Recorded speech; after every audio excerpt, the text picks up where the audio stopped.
Take the exit. Turn right into the drive-thru. Nope, I'm making dinner tonight. You don't have time. Josh has practice. Oh, that's right. I'll just get a salad. And fries? No, just the salad. But salad cancels fries. Salad only. Fries. Salad. Fries. Food noise isn't fair, but Mochi Health is. The affordable GLP-1 source that puts you on the road to successful weight loss. Hey, can I get the... Fries. Salad. Sorry. Learn more at joinmochi.com. Mochi members have access to licensed physicians and nutritionists. Results may vary. Hello everyone, and welcome to another episode of Inside Out Smile.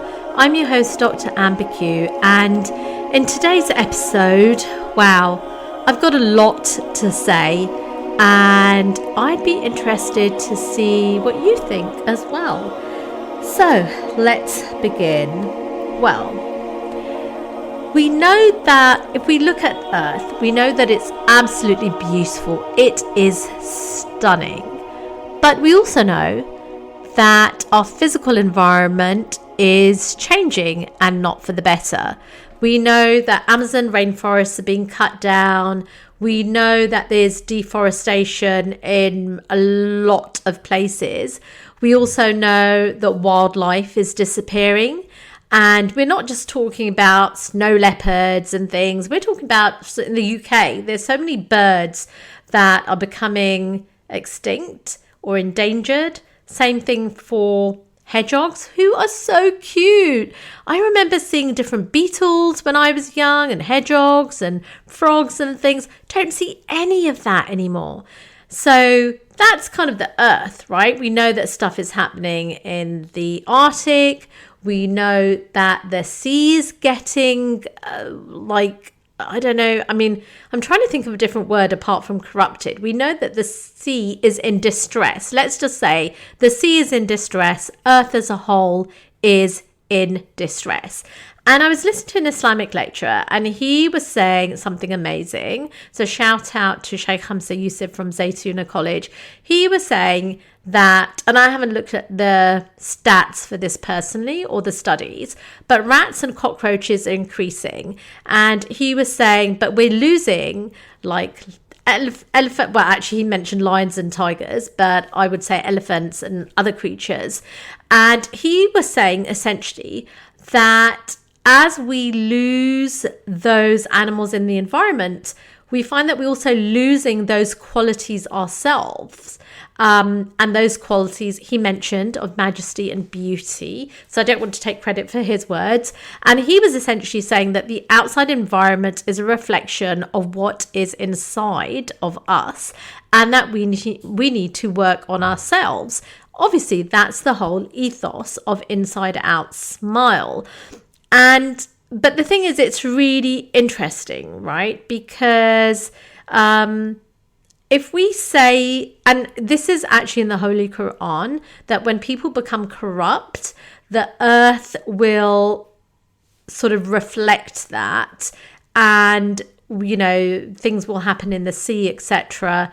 So essentially, we are, I mean, I kind of know this, but I, haven't been able to sort of, I guess, articulate it as eloquently as Sheikh Hamza Yusuf. But the point is that we know that the earth reflects humanity, right? And the way humanity behaves. So let's just park that for a moment, and then let's look at social media. But not just social media. I saw an article, I think it was yesterday, or I saw maybe it was a social media post. And basically, we know that television, when you watch television, your brain enters alpha wave and you're programmable, right? And of course, the irony is that, TV programs, they're kind of telling you that you're going to be programmed. So we have media programming us, and we know that. We know that we are affected by the things we consume, whether that is food or whether that's social media. I've spoken about that a lot. But I think the paradox really is that on the one hand, this is the post I saw the other day, they were essentially saying, they were talking about Netflix, and they were saying that everything on Netflix is very kind of dystopian. And obviously when people consume this, they then normalize it. So it becomes normalized, and then it will affect, I'm saying this, of course it would affect our thoughts, behaviors, actions, right? It's just kind of modeling, it's priming, etc., if you want to do psychology speak. But essentially, it is normalizing that. And so back to the social media post, they were essentially saying that you're almost being programmed, right? Seeing this dystopian environment. And then essentially, when it happens in reality, you'll be more accepting of it. But I guess what I'm saying is that, yes, we see, and what I've noticed, certainly, because I've never had a Netflix subscription, and quite frankly, I never will. But when I do occasionally watch TV, and I'm watching The Other Bennett Sister at the moment, which is incredible. And again, I don't watch much TV at all, but that's one series that I absolutely love. But the point is that if you look at TV programs, or I guess other subscriptions, a lot of those are very, well, certainly on television, there is a lot of kind of violence and just negative stuff. And obviously that affects you and your perception. And then we know that our thoughts create our reality.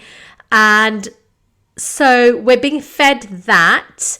So it's kind of the chicken egg situation, right? Are we being fed dystopia? And then are we manifesting that in our actions, behaviors, and then it's affecting the environment?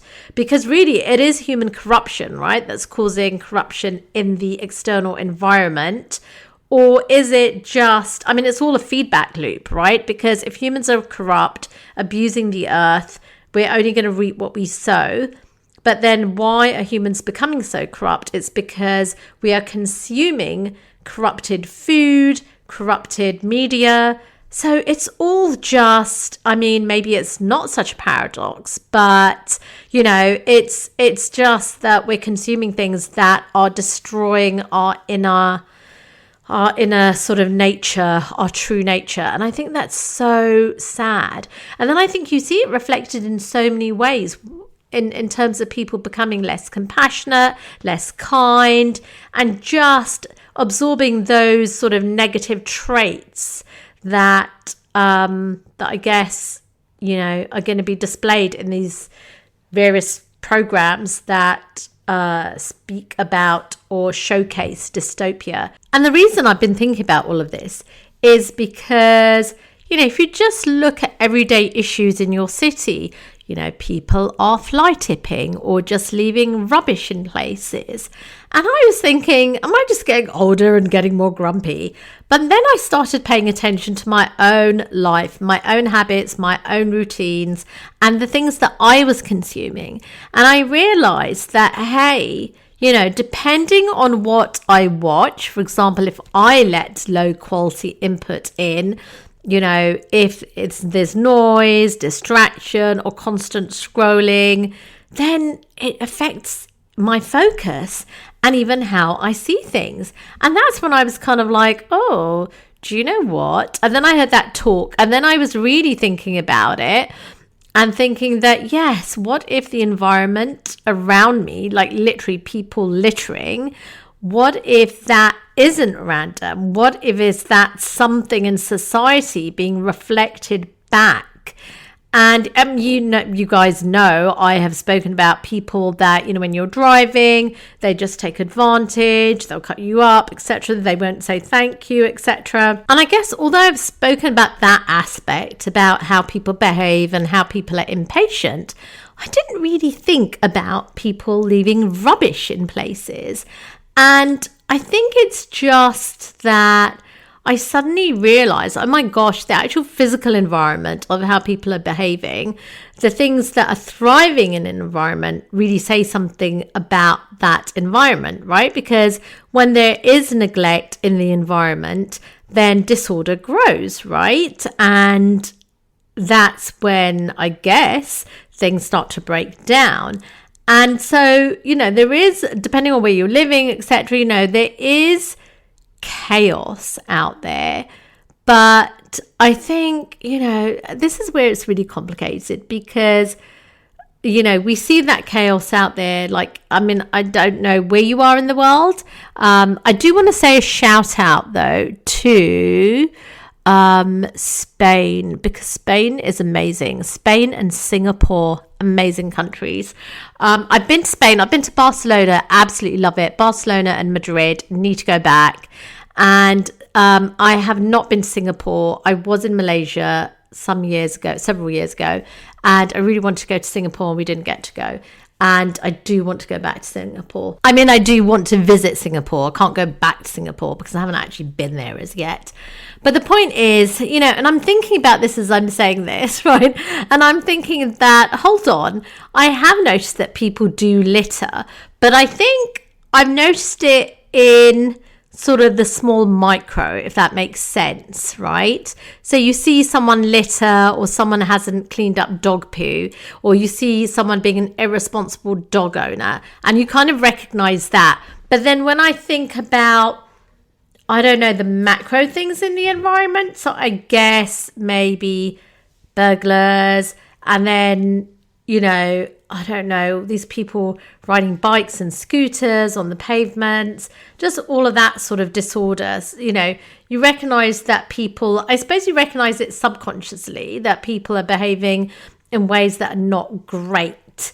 And I don't know. But the thing is that I don't know, because, sometimes I do scroll and then I'm like, oh my gosh, I've been scrolling for so long, and then I think to myself, oh, did I consciously choose to do that? I need to be more intentional in the future. So I mean, it happens to all of us, right? Because these platforms are made to be addictive. But I think what I want to say essentially is that, I don't know, I've always said we've got to be careful about what we consume. But I think now maybe we need to be careful about what we normalize, because what we consume in terms of friendships as well normalizes things in our minds. And the thing is that, if you think about the butterfly effect, then even small shifts internally create big effects externally. And so if we are more aware of what we do, and we're more disciplined, and we're more intentional and mindful, then those small things that we think are doing actually have a massive effect on the environment. And so when we look at the world and we're worried about the world, maybe we shouldn't be saying, oh my God, what is happening in the world, as so many of us are saying at the moment. Maybe it is, about what we're becoming, because we're creating this world. I don't know. I hope that makes sense. I always come back to that Michael Jackson song, The Man in the Mirror. I don't know why, because I didn't even listen to it that often, but I just feel that in the past I didn't listen to it often, but because I don't really listen to music now. But actually I don't, because of the lyrics and the programming.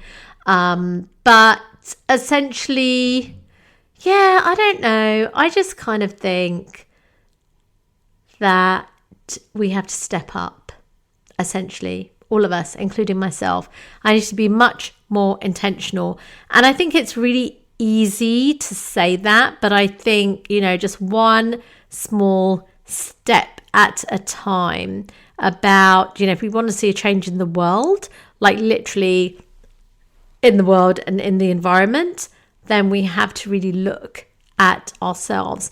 And I certainly have always felt, to be honest, that I have to work on myself. I'm just a constant work in motion.